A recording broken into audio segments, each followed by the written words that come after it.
Hello and welcome back to the MatchDay Review Podcast with myself, Aidan Christer, and as always, I'm joined by Lewis Hall. And today we're doing the project rebuild of Real Madrid, and I get the impression that this one might be one of your favourite ones. Possibly, I do hold a little bit of affinity for the mob in Madrid, Aidan. See, that's odd, calling them the mob and saying you're holding affinity for them. And I feel like you're probably not the only person in the world of football that has this love-hate relationship with Real Madrid. Yeah, it's strange that I can't even explain it and understand it myself. That I've every reason to dislike Real Madrid for the way they operate in terms of taking Manchester United's best player of the last 15 years for a steal, as it would turn out, at £80 million. And then the incident in Sir Alex Ferguson's last Champions League game before his retirement, with the referee sending Nani off. That was clearly not a red card, but we'll not go down that rabbit hole. But there's something about Real Madrid, and it's the grandeur, the mystique, the magnificence of that all-white kit in the Santiago Bernabeu and what they stand for. They are, like, alongside Manchester United, the epitome of the biggest clubs in world football. Yeah, they do have this weird aura around them, don't they?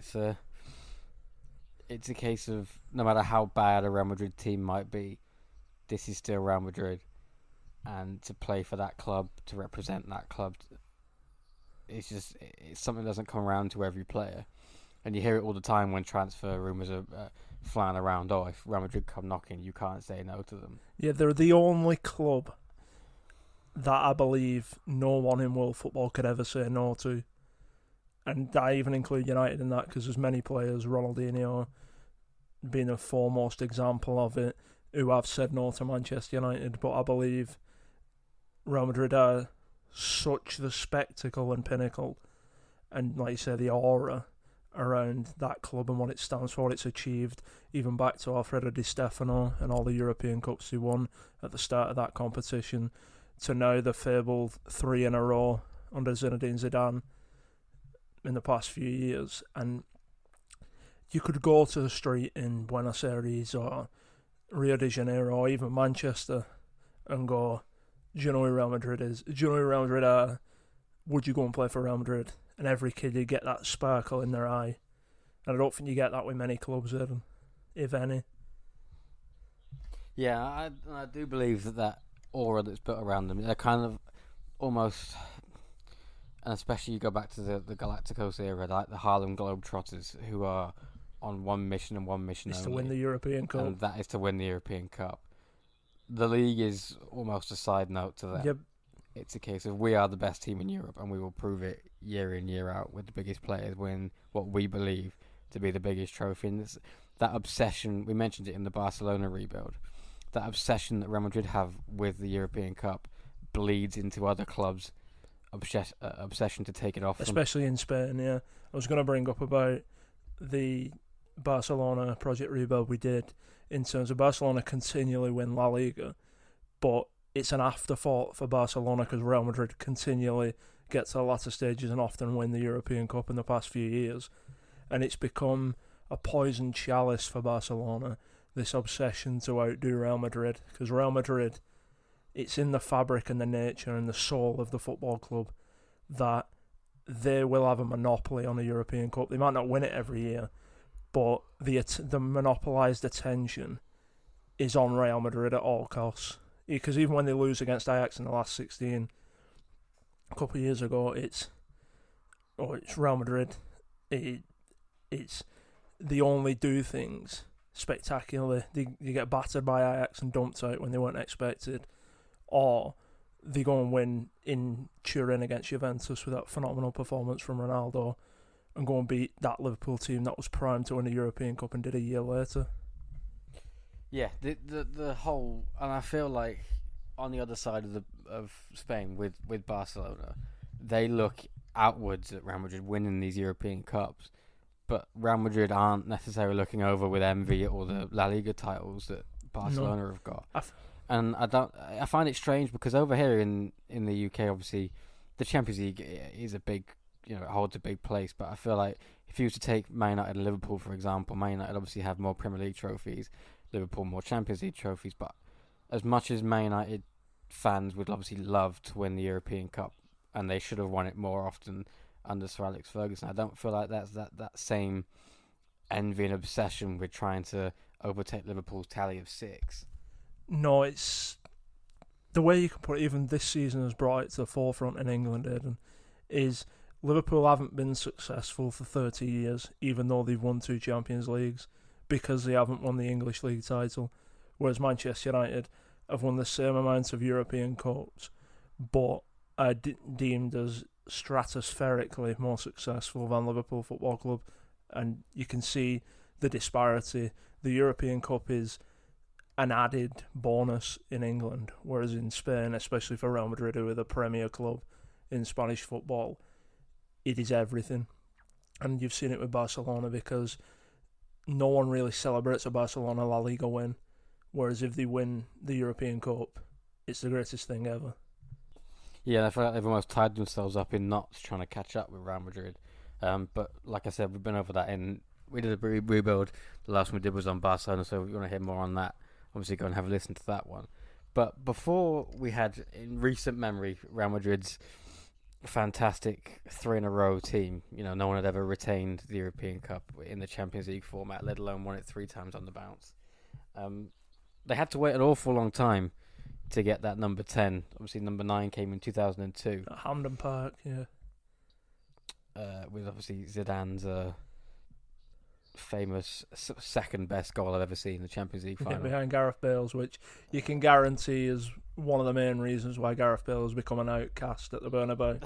Because Zinedine Zidane wouldn't. You saw on the touchline when he scored that overhead kick, Zidane was like, "Oh, you've not just done that." You're finished. I'm surprised he didn't hook him at that point. Well, it's that goal from Zidane was phenomenal, and it will live long in the memory for everyone who saw that game live. I watched it on TV, but it's so crystal clear the ultimate level of technique that Zidane had to put that ball in the net from where it was. It's just one of the best strikes you'll ever see, Aidan. Well, it's the pinnacle. It's what you hold up as a final goal. It will always be the one that it's compared to. You might have better goals like the Bale one, but it will always be compared to that Zidane goal. It's always, is it better than Zidane's? Yeah, and then it goes again to reinforce the monopoly that Real Madrid have on the European Cup and all the stories and attention of the European Cup, that there's been so many final goals. I remember a Mandzukic overhead kick in a Champions League final. See, I find that a forgotten goal. Yeah, and because that is a brilliant, brilliant goal. I remember watching that, and it doesn't get the attention it deserves. That goal. And that was the point I was trying to make, that these goals for Real Madrid live long in the memory, where it's as good a goals from like Mandzukic are kind of afterthoughts because it wasn't done in a white shirt for Real Madrid. Yeah, they've almost forgotten about it. 1, because it was against Real Madrid, and 2, because the scoreline in that game was so emphatic towards Real that it's almost that you don't remember losing semi-finalists, you don't remember losing finalists. So who's going to remember the goal they scored? It was all about Madrid that game. But back to 2002 then. So they win number 9 at Hampden Park, and then there is a 12-year gap between winning that and La Decima. Yeah, and there was a period in here where Real Madrid really, really struggled to get anywhere past the round of 16. But that was when in the quarterfinals in the Champions League. I mean, they even got knocked out by Arsenal. Oh, that's got to sting. That's just the most un-Real Madrid thing in the world, is in 2006 getting knocked out by Arsenal. Yeah, that would have hurt Real Madrid because Barcelona went on to win that Champions League final. And it's, for me, that period there with Real Madrid, they were trying too hard, as mad as that may seem. But it was English football who had the best teams, the most powerful, most aggressive, most skillful and most direct teams, pacey in world football. And you saw that with Liverpool winning the trophy in 2005, Arsenal getting to the Champions League final in 2006, 2007 Liverpool in the Champions League final, United in 2008, United should have won it in 2009. Even in 2010, that Raphael sending off against Bayern Munich and then Robben's goal could have swung the other way, and you could have made the argument for Manchester United going deep into that competition. United made it into the final in 2011, and then 2012 when Chelsea made it and ultimately won it. There was a monopoly of English football in the Champions League at that time, given how good the standard of the teams were in England. And I feel as though Real Madrid got away from, at the start of that period, got away from the Galactico principle and mentality. And it was only then when they built a team, it might sound mad, but they built that team that went on to win 3 in a row organically from 2009.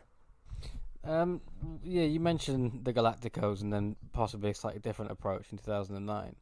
We mentioned, obviously, the whole presidential thing in Spanish football when we talked about Barcelona and how maybe over here we don't quite get it as much because we have nothing like it. But when you talk about Galacticos and stuff like that, Florentino Perez is the ultimate comes Galactico. very much to the fore when talking about these things. Obviously, in 2002, that almost original Galacticos team that was assembled afterwards with players like you had David Beckham coming in, you had the Ronaldo at the time, Zidane, Roberto Carlos, Luis Figo, who was promised to Real Madrid by Perez as part of his election campaign. And bear in mind, this was one of Barcelona's best players that they've just gone and poached. Yeah. Arguably Barcelona's best player in that era. And I know Rivaldo was phenomenal, but Luis Figo was something different, and there's not many you could even ever compare to this day who are as good as Luis Figo on that right wing. And it didn't really work out for them because they didn't win any Champions League trophies. They didn't win as many leagues as perhaps you'd expect. I mean, from an English perspective only, David Beckham only won 1 La Liga title, and that was in his final season in the Spanish capital. And then in 2006, when Perez resigns, like you said, they kind of moved away from that Galactico approach, and that was possibly their worst period in Europe. Yeah. That was when, that was after Arsenal knocked them out and beat them at the Bernabeu. And Adebayo was up front for Real Madrid. And then that was later than that, wasn't it?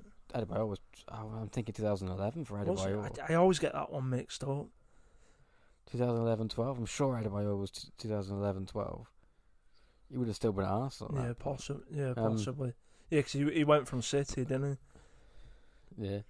But then Perez comes back like a hero that he is, standing unopposed in 2009. And that, the Galactico policy, I think, it almost ramped up at that point. In 2009, they broke the world record transfer fee twice in 2 weeks. But when they brought in Kaká from AC Milan and Cristiano Ronaldo from Manchester United. But as mad as it may seem, that wasn't a cherry-picking Galactico-type policy. It was a let's buy the best players that can fit into a team Galacticos.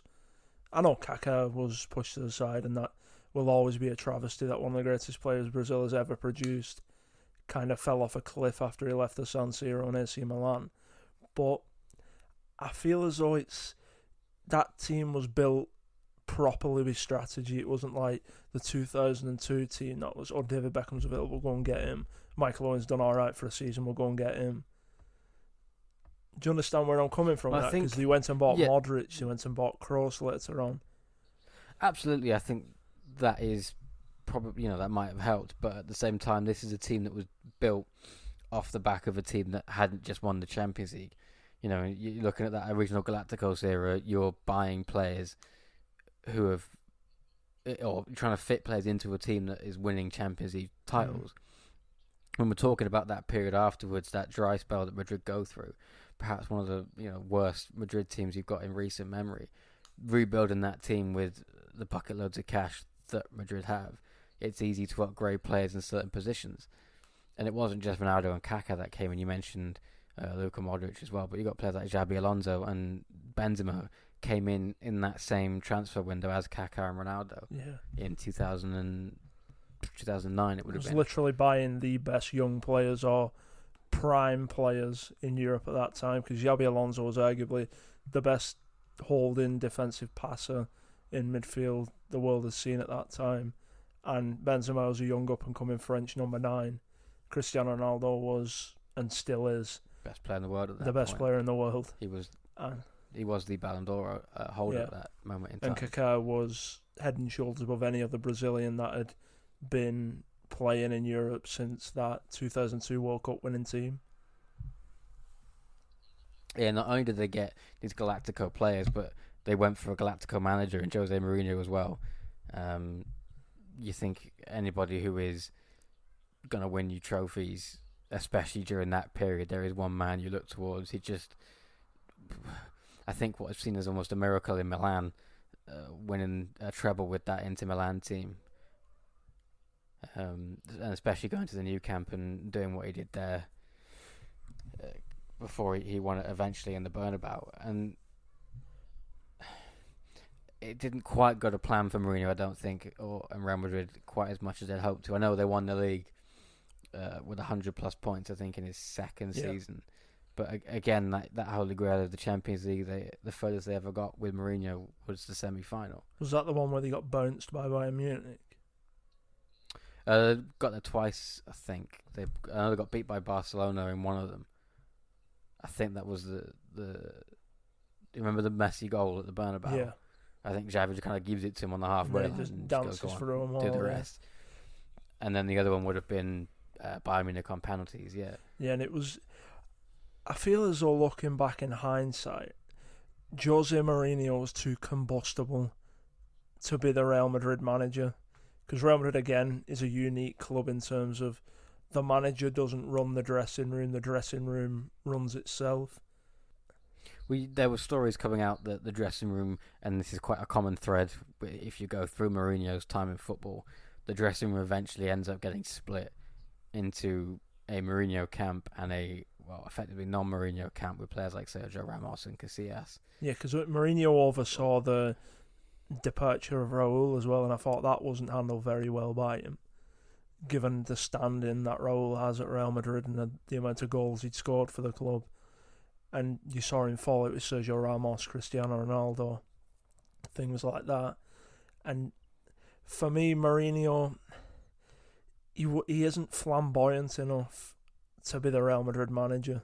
And you've seen it later on with the likes of Rafa Benitez, clearly wasn't the right type of manager for Real Madrid.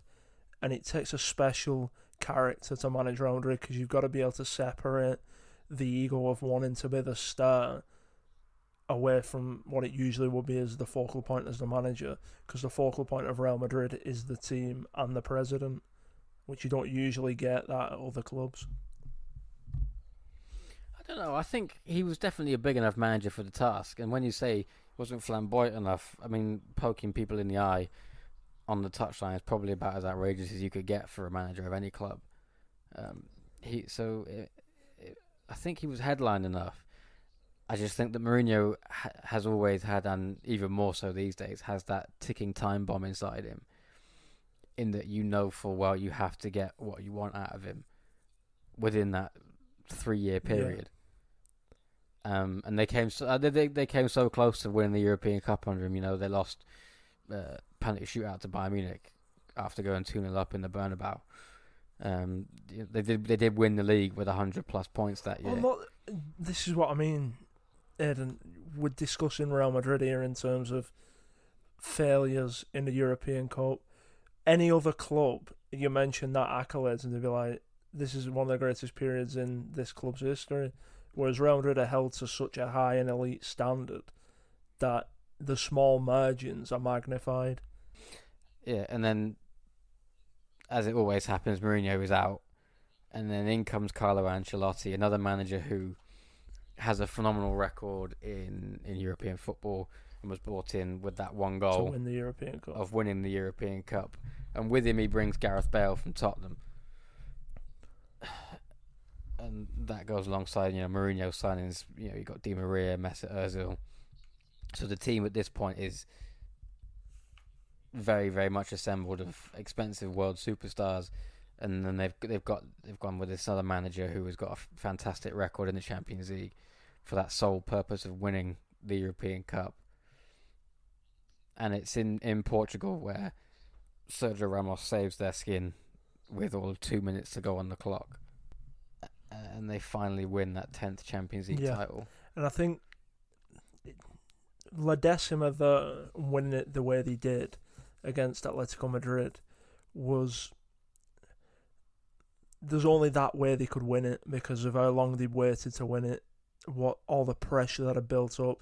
Because La Decima was this fabled mountaintop for Real Madrid, and the further it went, you felt as though they were falling further and further away from it.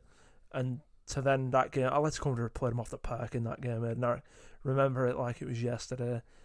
And then you got that corner, and you knew come off the hour, come off the man. Sergio Ramos did what he did, and then that popped the balloon of Atletico Madrid, and Real Madrid had literally a free runway at it.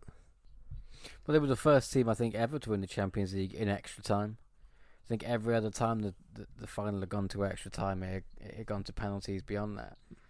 And like you said, they could have only really won it in one way, having come so close under Mourinho in the 2 years previous, and then to be within 2 minutes of losing it.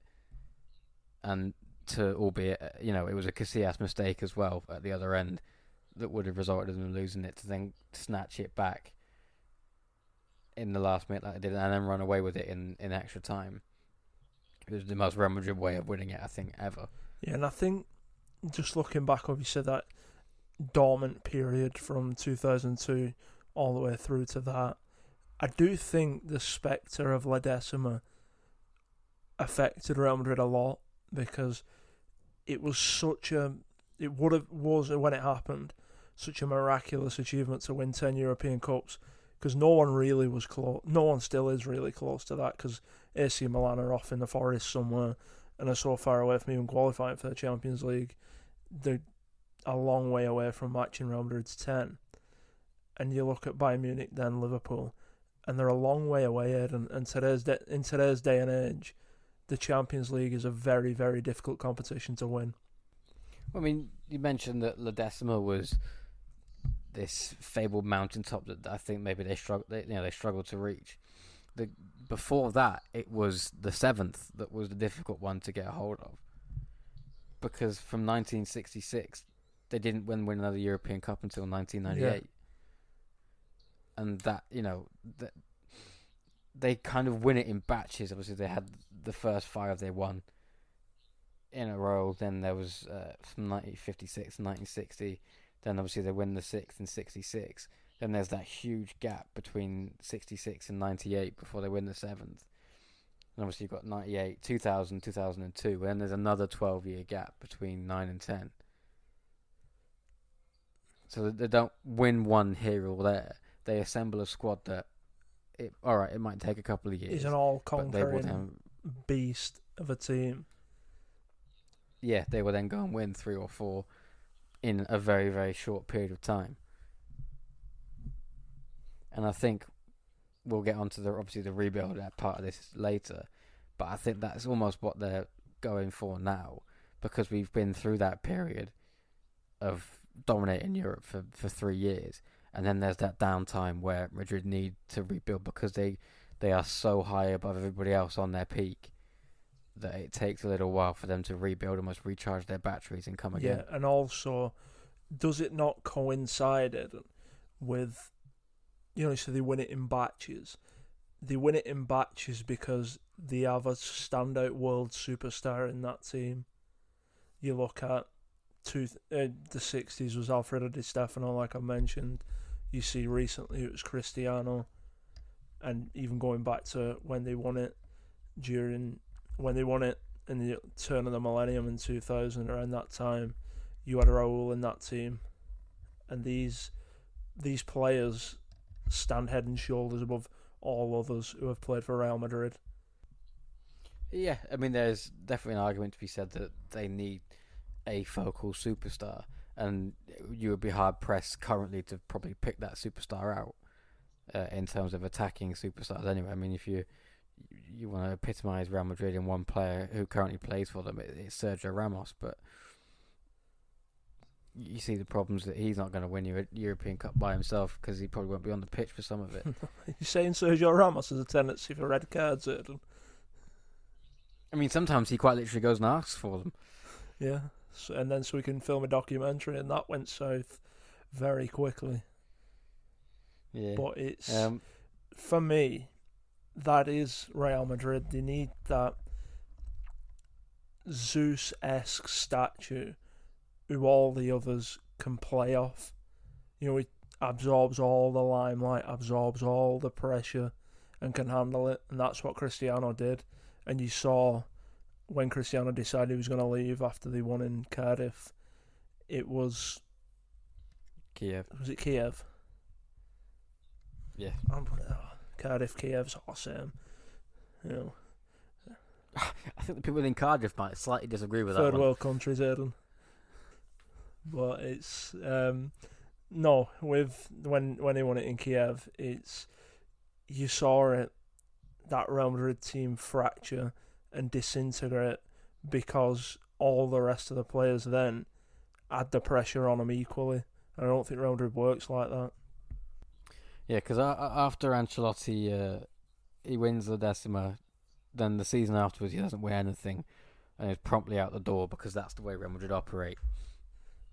You win them their historic 10th Champions League title, and yes, thank you very much. We'll move on to the next guy. Please.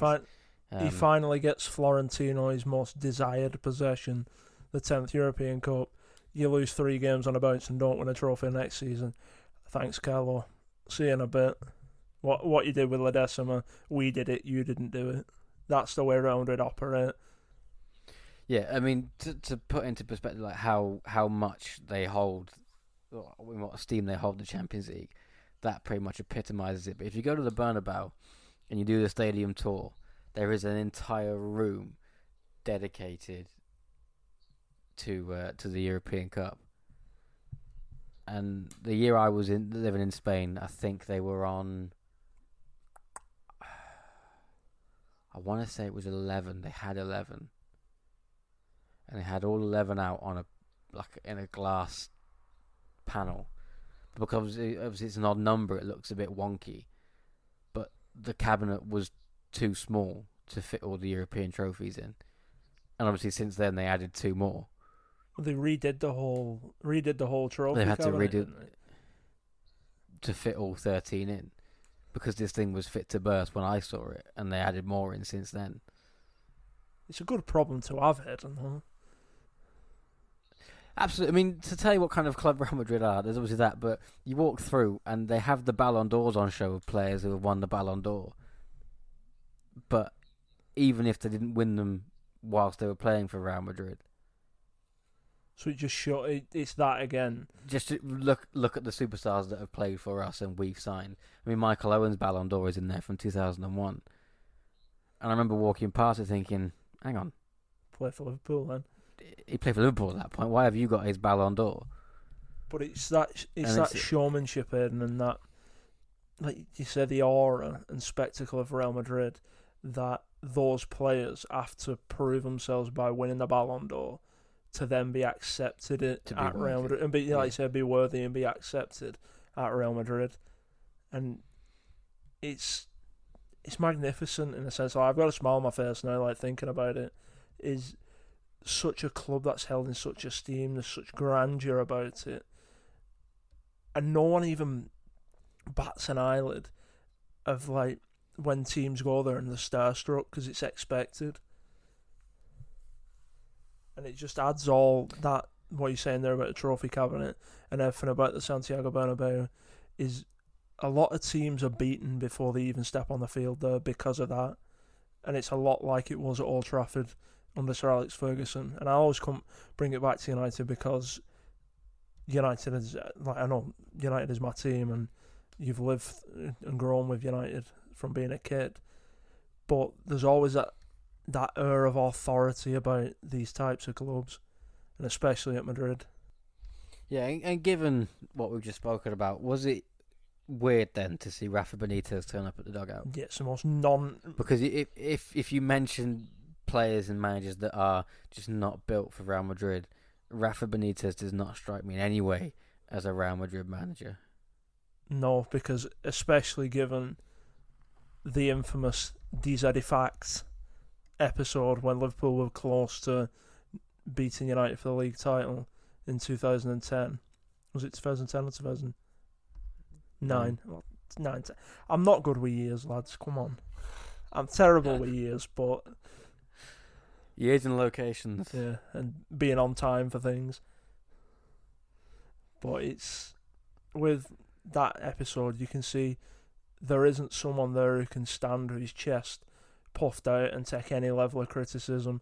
And you could tell it was all going to implode on him, because that's what Real Madrid do when they don't have someone who can steady the ship. Yeah, and I think for Benitez, it was also his style of play really didn't fit into what Real Madrid expect of their teams. Real Madrid are an exciting, explosive team who play on the edge all the time. They could beat you 6-0, or beat you, or be beat. Yeah. Either way, they're going to score a lot of goals. They might concede a couple along the way, but Rafa Benitez, you see it everywhere he goes. You saw it at Liverpool, you see it at Newcastle.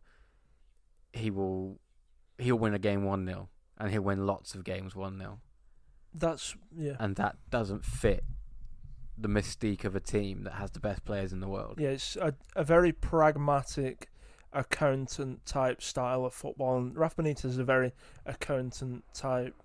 Seems that anyway from what you've seen of him. He's a very accountant type demeanour about him, that everything has to be in order. It has to be very pragmatic. Do this, do that, do this, do that. There can't be any flair. There can't be any out of the ordinary spectacular. There can't be passion. There can't be aggressiveness. It's a very paint by numbers approach to football. Whereas Real Madrid are, you mentioned it before, the Harlem Globetrotters, who are more accustomed and more at home in a situation in a football match that you have a shot, we have a shot, and we'll definitely beat you 10-6. Yeah, because his time there will be short. He only lost 3 games before he got sacked. But they turned against him, and they got the white towels out in the Bernabeu and started throwing them on the pitch. And once that happens, it's over. You could tell that, yeah, he just wasn't the right fit for Real. He didn't take to the fans didn't take to him. The style of play was all wrong. And although they were, at the time of him being sacked, through to the knockout stage of the Champions League, which is just a given for Real Madrid. If you don't get that far, you're out the door long before then. They were second in the league and still going in the Copa del Rey. There was a feeling pretty early on under Benitez that this wasn't going to last. I just thought then, Ed, that there's a lot of similarities and parallels with how Barcelona have treated Ernesto Valverde this season. A pragmatic manager that isn't glamorous, doesn't fit the style of what the club believes it is, isn't, for Barcelona, a proponent of total football and Johan Cruyff. And again, it seems as though Barcelona are playing this catch-up and copy-me type behaviour with Real Madrid only years later. Yeah, and I've noticed that this obsession for the Champions League, and we'll get on this with the rebuild section, because I think both teams are in fairly similar positions, like you mentioned earlier. They're both striving to get back to the top of European football we saw last year. They won't have been happy with it being an all-English final in Madrid. And even the Europa League was an all-English final as well. The Spanish teams won't have liked that. So they're both trying to get back there. But you're right, there are definitely parallels between Barcelona and Real Madrid, as I suppose there always will be. But you talk about one, you are invariably comparing them against the other. But I feel as though Real Madrid look at Barcelona and just laugh at them and look at them with disdain, whereas Barcelona are always like looking up to Real Madrid and trying to outdo Real Madrid, whereas Real Madrid, we've said it before, is sole focus and just zoned in on winning the European Cup year after year. And it was only under, and I forgot to mention this, in the Jose Mourinho part we talked about, that's the only time in living memory for me that it became about outdoing Barcelona for Real Madrid. And you saw it with the 5-0 at the Camp Nou. And well, I think there was genuine fear at that point at Madrid that under Pep Guardiola, this Barcelona team could eclipse anything that Real Madrid had done. Yeah. Because that team was that good. I'm not disputing that, Ed. And I think the day that Pep Guardiola went, I've had enough. I can't do it anymore. Everybody in Madrid took a sigh of relief. Everybody in Madrid kind of let out that big, oh, thank God that's over. Yeah. And it can't be a coincidence that a couple of years after that, bam, Real Madrid are back to the fore and winning European trophies again. Yeah. I just feel as though like there was something off with the Mourinho reign in terms, and then you can say, because there's always two partners in a dance, and that Barcelona team under Pep Guardiola was all conquering, phenomenal football team, one of the best the world has ever seen, if not the best, in 2011. And it's for Jose Mourinho there, I think he was put in a situation, and I think it's fed into a lot of the problems he's had since in his career, that he was put in a situation where it became about Jose Mourinho and Barcelona, given his past with them, and that fed into Real Madrid then. And I think they did it. Yeah. Well, I think he there played the role of the pantomime villain, because in that sense, I think that Barcelona team was so good. A lot of neutrals around the world wanted Barcelona to win football matches. You know, if your team couldn't win the Champions League, then you want the team that plays the best football to win the Champions League. Yeah. You know, you want Barcelona to win La Liga because they do it properly. Their manager is playing they've got them playing the right style of football, and he's not poking people in the eye. So it's a case of Mourinho was playing up to this pantomime villain. I think that showed more. You know, he went there and he did win the league once, but that was enough for him. Yeah, because he'd almost done his bidding, and that he'd beat Pep Guardiola and this magnificent Barcelona team in a marathon of 38 games. He'd beat them to the finish line, and that was it for him. Yeah. I understand that argument, and he'd almost upset the apple cart in Spanish football. Yeah, because he was possibly Mourinho put a dent in the armour of that Barcelona team by doing that, even though it won't be as respected on the terraces of the Bernabeu or by Perez, because it's not the European Cup like we keep saying. But it's, for me, Real Madrid took something out of Jose Mourinho, and what Real Madrid took out of Jose Mourinho, they were able to then plant a seed and blossom into that team that went on to win 3 European Cups in a row. And what a team that was in, and even still is, in terms of the remnants that are at Real Madrid now. Well, he is now the stick, isn't he, Mourinho? In that he always lingers over the dressing room at the Bernabeu of, that if you let standard slip, I'm getting him back. Yeah, and he will come and beat you. But that's not for all the players though, Aidan, because I think the standard at Real Madrid now, like you said, is set by Sergio Ramos, and there is one person in the world Sergio Ramos does not want anything to do with, and that is Jose Mourinho. And I can imagine Florentino Perez goes, "Oh, you've lost 2 games in a month. Well, Jose's coming back if you're not careful." And then you can imagine Ramos just storms out of the training going, "Right, lads, he's not coming back. We do whatever we can to win that trophy in June." I just think it's a brilliant story, that almost as if he's somewhere in the changing rooms. Like they've got like a cupboard, and every now and again they just open the door, and they can see Mourinho, and they all just panic. Yeah, but it's now even he's got the job at Tottenham, and it just shows the level of club that Real Madrid are. Even when he was at Manchester United, he was still used as the yardstick in terms of he is the evil controller coming back in if you don't perk up. And at Tottenham now, it wouldn't surprise you if Real Madrid lose to this is all taken in context with the crisis that's currently going on. But if Real Madrid lose to Manchester City because he lost in the first leg at the Bernabeu, and Florentino goes, "Oh, Zidane, this isn't working for me," you can imagine Florentino going to Tottenham and going, "All right, Daniel Levy, so you're manager here, you're manager of Real Madrid now. Funds up, you're not a big club anymore. Or you have no ambitions anymore." Yeah. But we'll take that for one. For me, Mourinho planted the seeds that blossomed into that team that they were. They were then nurtured by Carlo Ancelotti. You talk about the mistake with Rafa Benitez. But I think with Rafa Benitez, it opened the door for him to look inside to Zinedine Zidane, and I think he's a massive part of what they did. Even though it feels as though it was just all the team, it was Zidane having that wherewithal to massage egos like Cristiano Ronaldo, massage Luka Modric, and teach him different ways of playing in central midfield as he gets older. And Zidane doesn't get enough credit for that. Yes, I think what you mentioned, Zidane not getting enough credit, and I think there is credit is clearly deserved for any manager who goes 3 years without losing a single knockout game in the Champions League. He won back-to-back Champions League titles. And anybody who does that deserves praise of the highest order.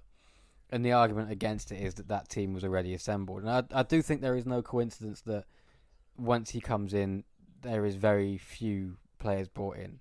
The transfer activity definitely softens compared to that early period we mentioned with Ronaldo, Xabi Alonso, Kaká, Benzema, Di Maria, Ozil all coming in.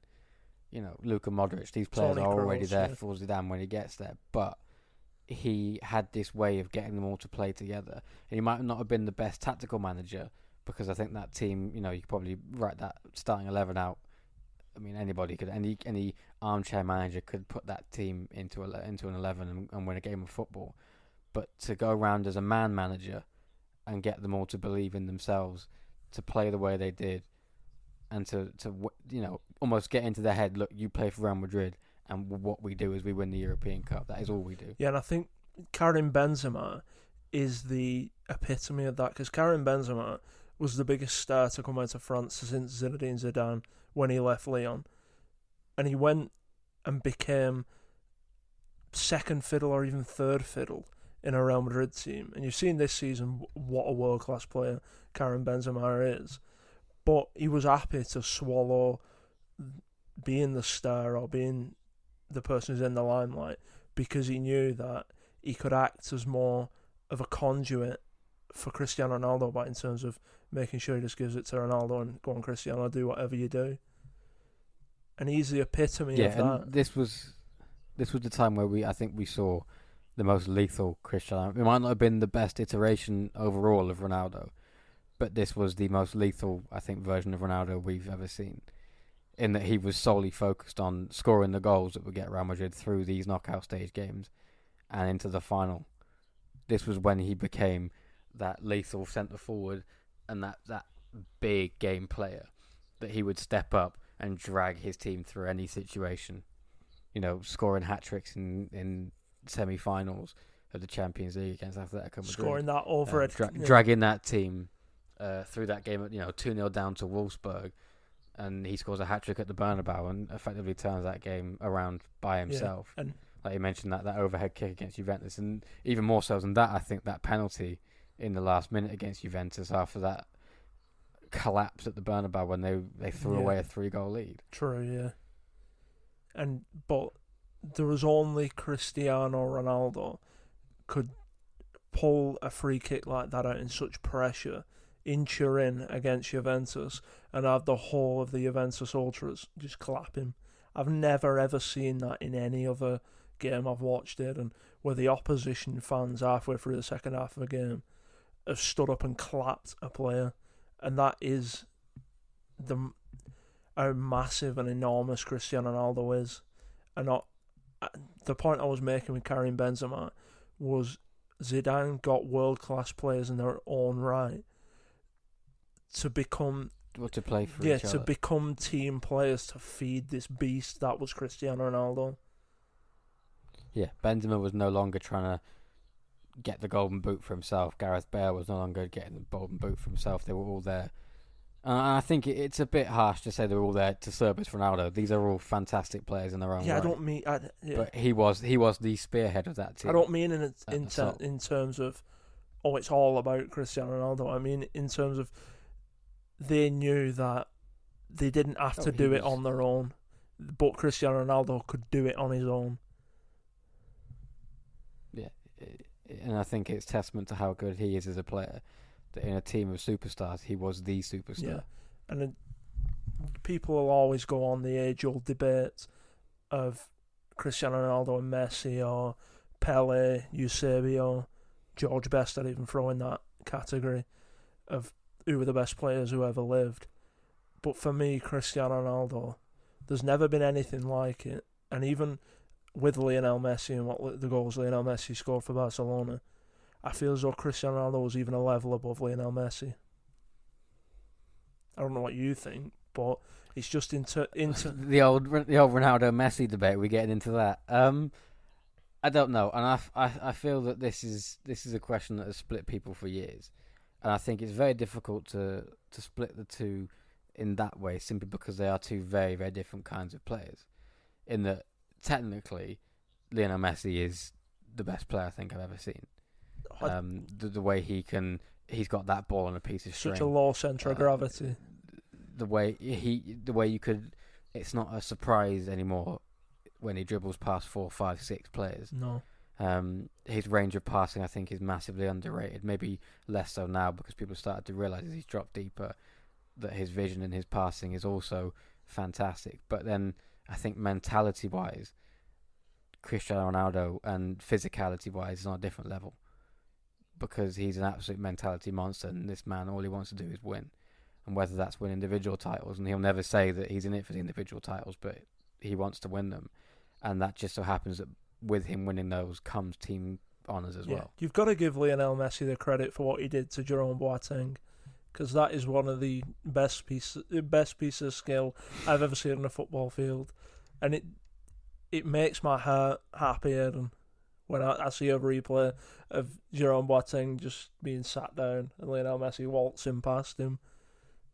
But like I said, the difference between the two is, and I mentioned this when we were talking, I think it was our Premier League best 11 at right wing. I mentioned that Ronaldo's goal against Roma, when he's not even in the frame for that header, is that you wouldn't see Lionel Messi score that goal. But at the same time, I watched back Arsenal v Barcelona. I think it was Messi scored 4, and Manuel Almunia comes rushing out as the ball bounces, and Messi just caresses it over the keeper and then volleys it in the net. And that, for me, is such a beautiful goal. So simple that you wouldn't see anybody else do. And for that reason, it makes my head explode. Yeah. And I think the biggest compliment you could pay to Cristiano Ronaldo is he is 100% effort at all times. And I think that seeped into that Real Madrid team. And Cristiano Ronaldo was the standard bearer. And you've heard stories of Patrice Evra who's like, I'm never going to this again because it's just constant training. You get in table tennis tournaments. It's constant training and competitiveness. But you've seen what Cristiano did with that, because he built this behemoth of a character that was on a football field. That's what I mean. You've never seen someone just apply effort, competitiveness, and pure self-belief to drag not only himself to be the best player in the world, but to drag the biggest club, that is Real Madrid, to all that success. Yeah, I think the biggest criticism that people give Ronaldo is that his self-belief comes across as arrogance and maybe a bit too much self-love. But to be as good as you are, and to be Cristiano Ronaldo, you have to have that level of self-belief, that level of arrogance that you are going to do this by yourself. And you see him get angry when teammates don't pass to him but still score a goal. Is that he genuinely believes that he's in a better position to score than somebody else, and that he has the belief in himself that he will score that goal. But again, this is the skill of Zinedine Zidane during that period.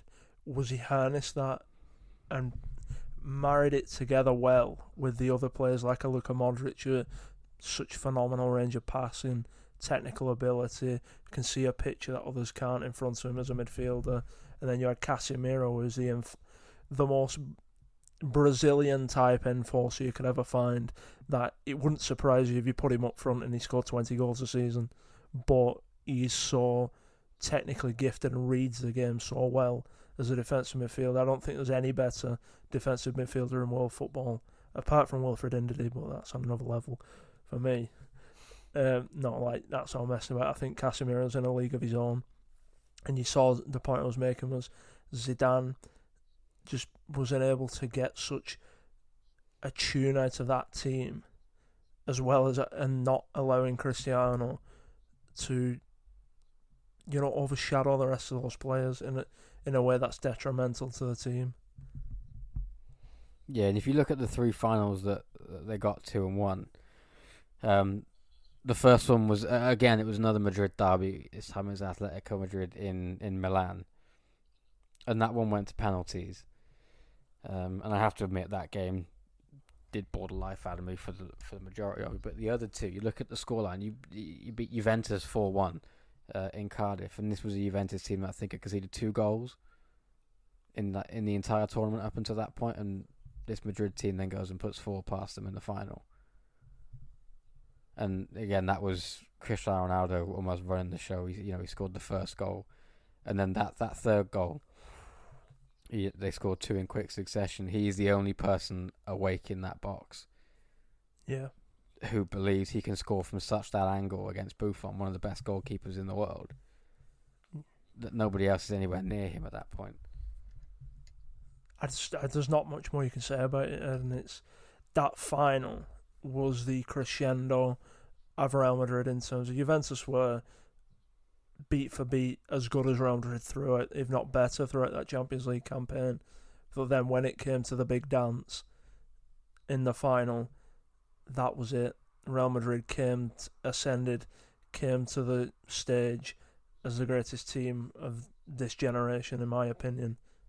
From the end of Barcelona's reign in 2011 all the way through to where we are now. And they always came to the stage, and that was the epitome of it. Yeah, I think for me, actually, the epitome of that came a year later in Kiev because obviously Liverpool got to the final, and I had some friends from uni who were Liverpool fans, and I remember going to the pub and watching some games and watching the semi-final against Roma, and obviously realising that it was Real Madrid. And he was going, and obviously a lot of people over here were going about how this Liverpool team, the counter-attacking pace, and this Real Madrid team was getting on a bit at this stage. And I remember just thinking, Madrid don't lose these games. No. Like, this is a Champions League final. Real Madrid don't lose Champions League finals. And it was clear cut to me, Adam, even before that I had no doubt Real Madrid were going to beat Liverpool. I can't stand Liverpool, Aidan. I really can't. But I hadn't, till last season when they were in the Champions League final, you knew that Tottenham were never going to beat them. And I'd made peace with that. But with Real Madrid, I had that comfort knowing that Liverpool, even this Liverpool team of today, wouldn't beat today's Real Madrid team in a Champions League final, because it's in the makeup of Real Madrid to win the biggest of big games. Yeah, it's 1-1 in the second half. The game is a bit touch and go, and then they just bring Gareth Bale comes off the bench and scores the single best Champions League final goal I've ever seen. And it just epitomises that it's in Real Madrid's makeup to win these big games and to find a way to win these big games. And that overhead kicker, and I've never seen anything like it, because he goes with his off foot. He goes with the opposite foot that you would have expected him to go with. And it just looked so weird until he struck the ball. And then, like I say, it went in the net, and Zinedine Zidane was like, "You have not just done that. I had the monopoly on the greatest Champions League final goal that anyone had ever seen, and you just pop up and do that. Yeah, you're never playing for me again."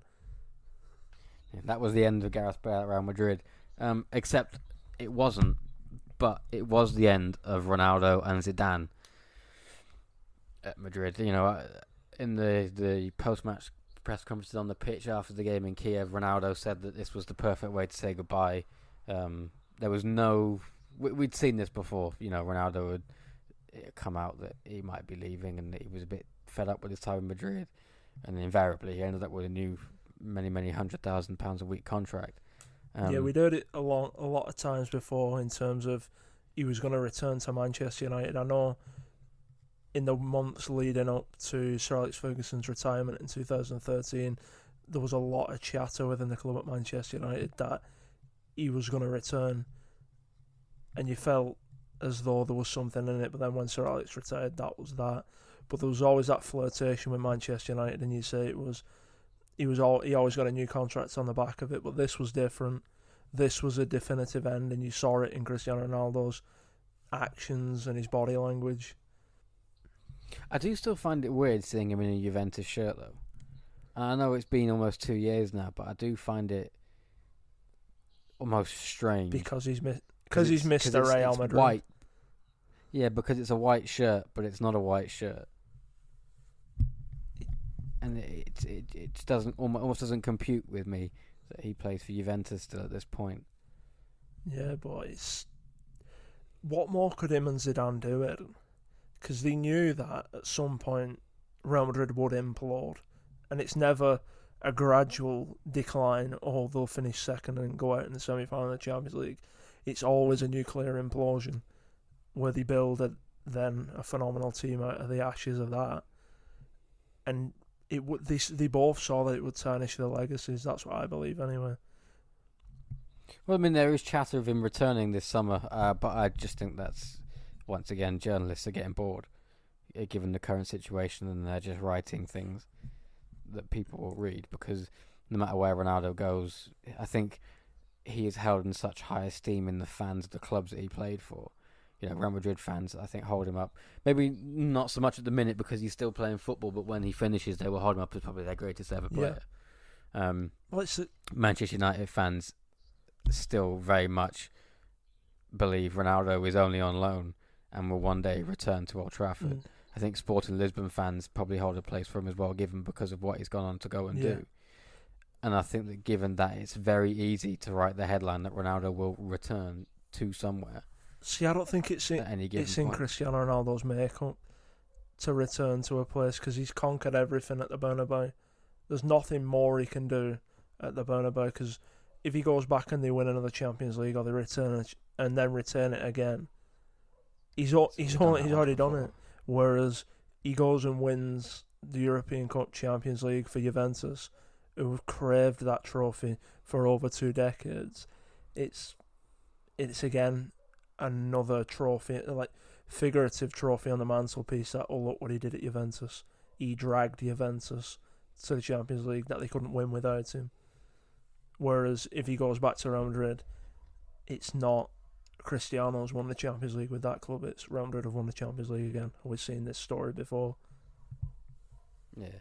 And you mentioned the implosion. I think we got that last season.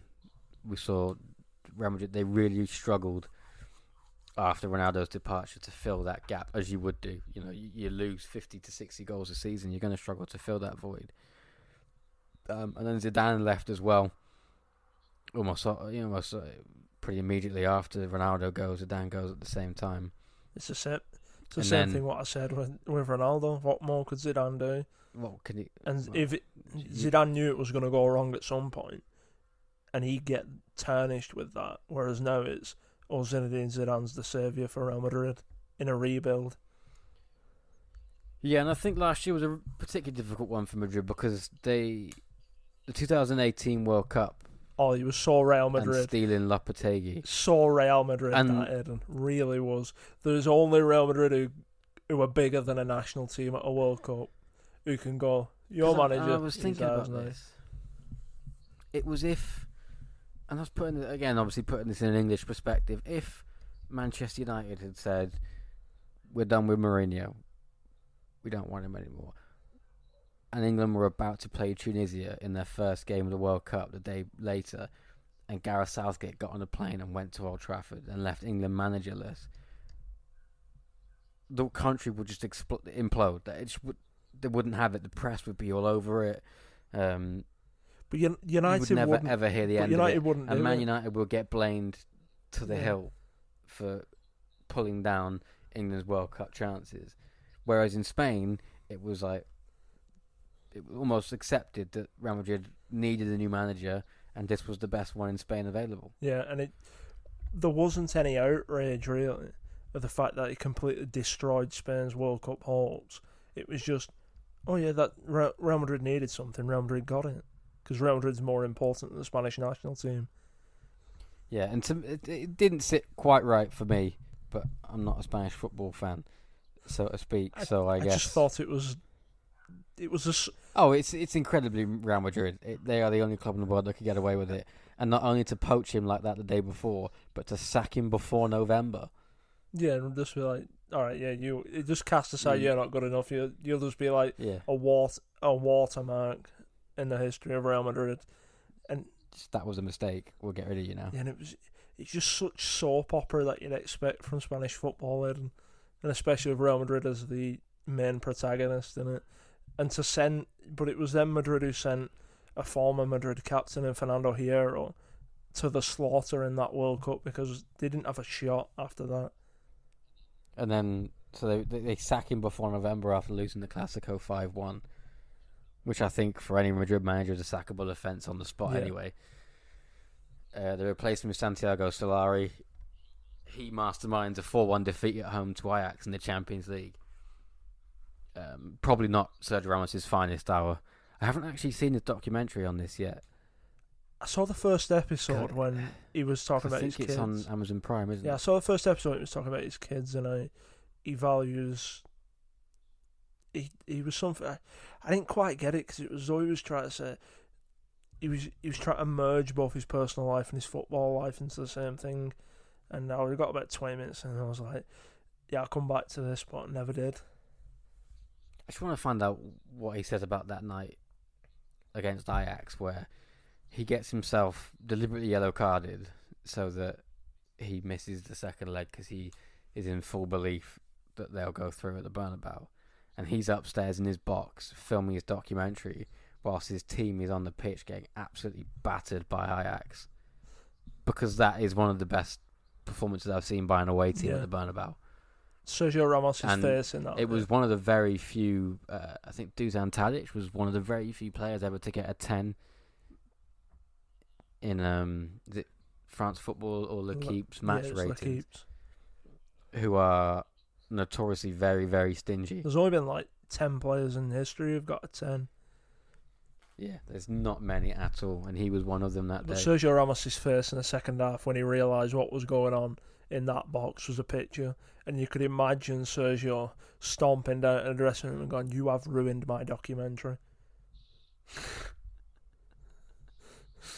He's more worried about that than he was about, because he must have been so, because it wouldn't be the first time he's done it. It's not the first time a Real Madrid player's done it. I remember Xabi Alonso doing it. Yeah, and they will do it again because it's Real Madrid, and they had that belief that they'd roll over Ajax in the Bernabeu, and it was just that Ajax team was lightning in a bottle, and we'll speak about that at length in other podcasts, and I've done before. But it's so Real Madrid that they do something so blatant that effectively scratches at the ethics and morals of the game, and everybody's just like, "Oh well, yeah, it's a Real Madrid tactic." That the same with Manchester City and tactical fouls, but to organise getting each other yellow carded so then they're not banned for the second leg in the quarter final, you don't see any other teams doing it. Santiago Solari steps aside, and 284 days after leaving the club, Zinedine Zidane walks back in to the press box to announce himself as manager with the most outrageously turned up jeans I've ever seen. This is Zinedine Zidane. That is my one standout memory of when he comes back, is his jeans are rolled back up to his knees. But that almost kicks off another scenario, and I just got written here the Gareth Bale situation. Well, you can put Isco with that. Gareth Bale's like the most standout name in lights player because he is such a good football player, but the same treatment was given to Isco and James Rodriguez at this time as well. Yeah, I think it all came to a head this summer where I think it was pretty clear that Real were trying to sell Gareth Bale, and they almost did. I think he was prepared to move to China for €1 million a week because they were going to pay the wages that he gets at Real Madrid, which is five. But Real pulled the plug because they didn't get a transfer fee for him, and that didn't sit well with them when they realised, actually, hang on, he might be on a lot of money and we want to get rid of him, but he's also quite a valuable asset that we can sell. Yeah. See, I to this day believe that Real Madrid had no part in those negotiations with Jiangsu Suning of the Chinese Super League. I think that was all done by Gareth Bale's agent, Jonathan Burnett, who's notorious for pressurising football clubs into doing what he wants and getting his players wherever he wants to put them.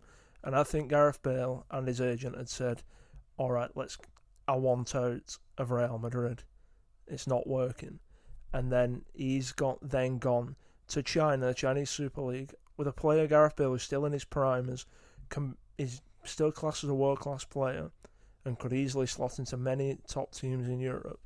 He's gone, without Real Madrid's knowledge, to Jiangsu Suning, broadcast it all over the world's media on Sky Sports News, and said, you're going to pay my client €1 million a week because they have the 50% surcharge tax, both in Spain and in China, on foreign football players. And I feel as though he orchestrated that. And once Real Madrid got wind of it, and they were like, nah, you're not pulling us for mugs, that's when they pulled... Just shut it down and put him on the bench. But, so, he didn't end up leaving. He's been sat on the bench ever since. Obviously, isn't that famous flag of Wales, Golf, Madrid, in that order. I think Gareth Bale's disrespected Real Madrid, Eden. I really do. And I don't get the outcry, especially from the British media and others in England, of that Gareth Bale's been harshly treated and mistreated by Real Madrid. What? I think that comes from the fact that, like you said, if this was a Madrid player or a Spanish player, someone like that who had been mistreated in another club, the Spanish press would be the first to jump on the bandwagon to defend him. If Madrid want a player, their press is the first to hound somebody out of a club and get them to Madrid. So I think over here it's a case of protecting an asset that, the British press believe he is a British asset to the Premier League. And what they've seen of him at Madrid, he came in and he was a pivotal part in winning the Copa del Rey in Ancelotti's first season. He scored effectively the winning goal in that season where they won La Decima. And what he's done on then, he's been a fantastic player for them. You can't take that away from him. No. And to then be left on the bench to rot. I think the British media have seen that this is a world-class player that's not being treated perhaps the way he would be, because he would be starting week in, week out in the Premier League, and they're just protecting their asset. I understand that, but as good as you are and as world-class talent that you are, you've still got to earn the shirt, Aaron, especially at Real Madrid. And yeah, absolutely. And there's every argument that might not be the case, because the Spanish press will be very, very good at painting a picture of him that isn't particularly flattering to him and maybe the efforts you don't see. You will see the pictures of him playing golf on the weekend when maybe he's not been selected. You will hear stories of Thibaut Courtois calling him a golfer and Marcelo saying he doesn't go around people's houses because he doesn't speak Spanish and doesn't want to party. But you won't see the professional in him that turns up to training, that perhaps is training on his own at home as well. This is a person who is very, very home based and is quite a proud Welshman, and that when he's finished in Madrid and when he's retired with football, he said that what he will do is just return back to Wales to be with his family. Just because you don't fit in with that celebrity culture doesn't necessarily mean that you haven't earned the shirt that you're playing in. No, I'm not. I'm just playing devil's advocate, Eden. I think there's two sides to this story. I think at one point, I believe Gareth Bale's just gone, all right, sod it, not interested. You want to treat me like I'll go play golf. And whereas Real Madrid probably should have done the right thing and gone, all right, we could probably in the Neymar market get 125 million for you. Where do you want to go? We'll take 70. And I think there would have been suitors at 70 million for him, even not this past summer, the summer before when the rumours were going about him leaving. I feel as though even Manchester United would have been sniffing around at that. Whereas now I feel as though the market's passed for Gareth Bale. There is no club in European football now where Gareth Bale can just walk into. Oh, absolutely, yeah. I mean, I definitely believe it's a case of 6 of one, half a dozen of the other. They've messed each other around in a sense that Real Madrid have kind of left him. I think leaving him on the bench and coming out and saying all these things about him, that he is the golfer and that he doesn't take part in, almost team bonding sessions. I know he doesn't go on nights out and things like that, have probably wound him up to a point where he now almost doesn't care anymore. And it's sad because Gareth Bale was and still is a phenomenal football player. If he'd have left Real Madrid when he got the chance, and I think that chance was him or Ronaldo was leaving that summer, if he'd have returned back to the Premier League, I think you'd see a very different character of Gareth Bale. But in the sense that now he is down tools, he is the one seen as messing Madrid about. His value has plummeted. He's not going to get the move he wants because no one can afford to pay his wages. And I almost think that maybe there's a lack of love for football there at the minute. Yeah, because all he cares about now is playing for Wales at international level. And that in itself is a very bizarre thing, that somebody prefers playing for their national team than they do for their club team. It's all a weird situation, and I feel as though, just going back to a little bit what you said before, in terms of he's become an outcast. He's initially been outcast from the group in terms of, because Marcelo, Sergio Ramos, Thibaut Courtois, these players know what they're saying and they don't say things by mistake. They say things for effect, and it will have been okayed with the powers that be, Florentino Perez, Zinedine Zidane, that this is the tact that they're going on. And was initially questioned by these players, questioned by the management, and now he's played up to it in terms of outcasting himself even more. And the China thing is just completely ludicrous. And why is a player in his prime in European football, Gareth Bale, going to go and do the Hulk trajectory or the Oscar trajectory and go and play in China? Doesn't add up there. That was just a money grab, and it again feeds into this narrative that suits Real Madrid, that Gareth Bale is all about the money and all about himself. And like we said with Cristiano, they've become this team of teams. It's all about the team. It's all about the European Cup, the badge, playing for Real Madrid.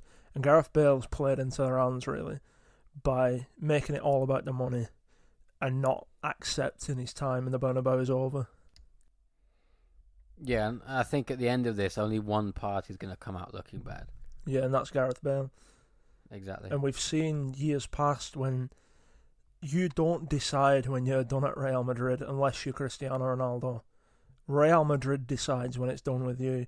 And even some of Madrid's greatest sons, Iker Casillas, Raúl, Fernando Hierro, or even more so Luis Figo, David Beckham, Michael Owen, Kaká even, they've been told when Real Madrid is done with them. And some of these players are far bigger names and far better players than Gareth Bale has been for Real Madrid, even with what he's achieved. So Gareth Bale can't think he's special and dictate the terms to Real Madrid. He can because he's still got a contract, but it's not going to look good and shine him in good light whether he tries to resurrect his career at another European club. Yeah, I think at this point neither one of them is in the situation they want. There appears to be no end to this situation because I can't see him leaving Madrid this summer. Like you said, the market has pretty much dried up, I think, for a player of his age and the money, how much he's going to cost. And that to me is the biggest stumbling block, is that he's priced himself out of any other team in world football. And he also, I'd say less if he was playing 38 games a season and was still demanding that money in a dried up market, but he can't keep himself fit. And once you start getting niggling injuries consecutively, clubs don't want that.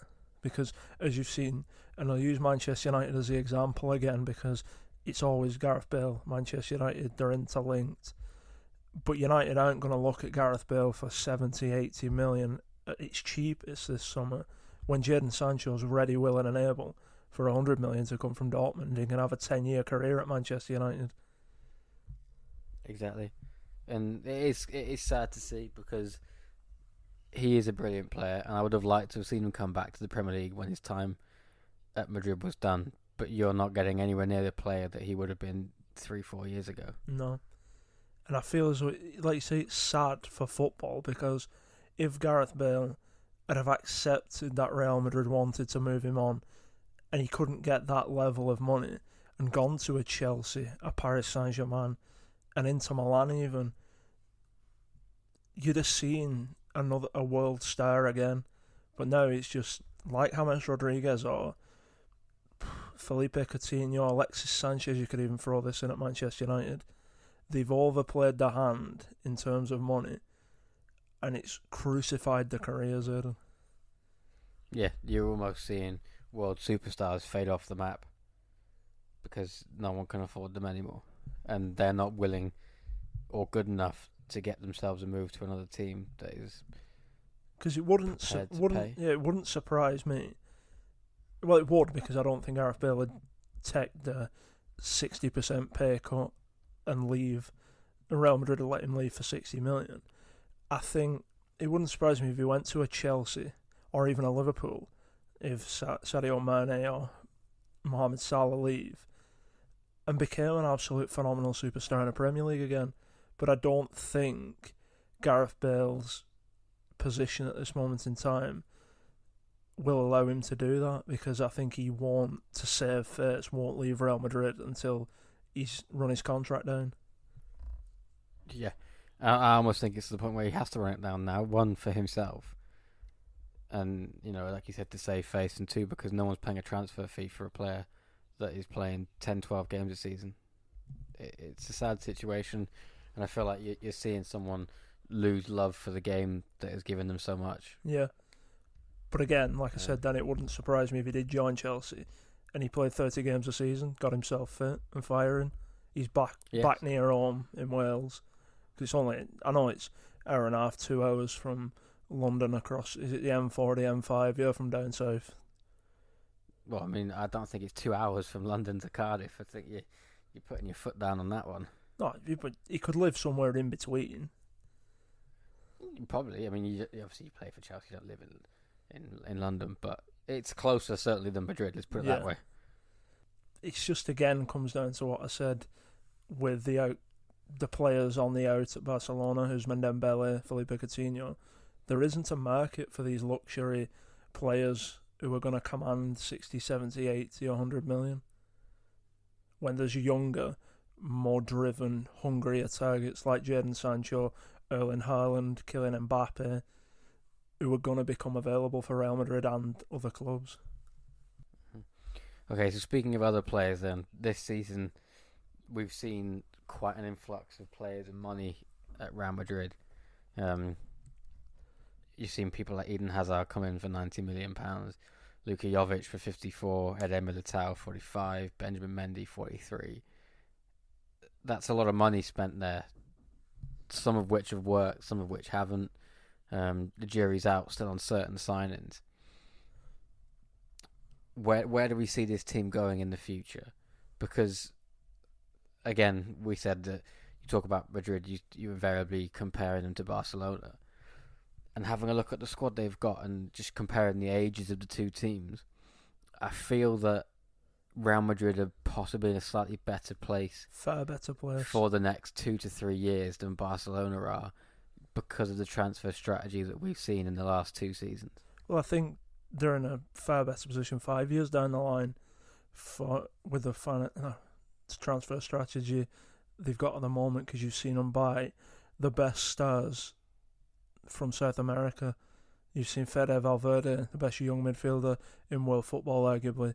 You've got Rodrigo, Vinicius Jr., pacey, attacking, very agile players who've got an eye for goal.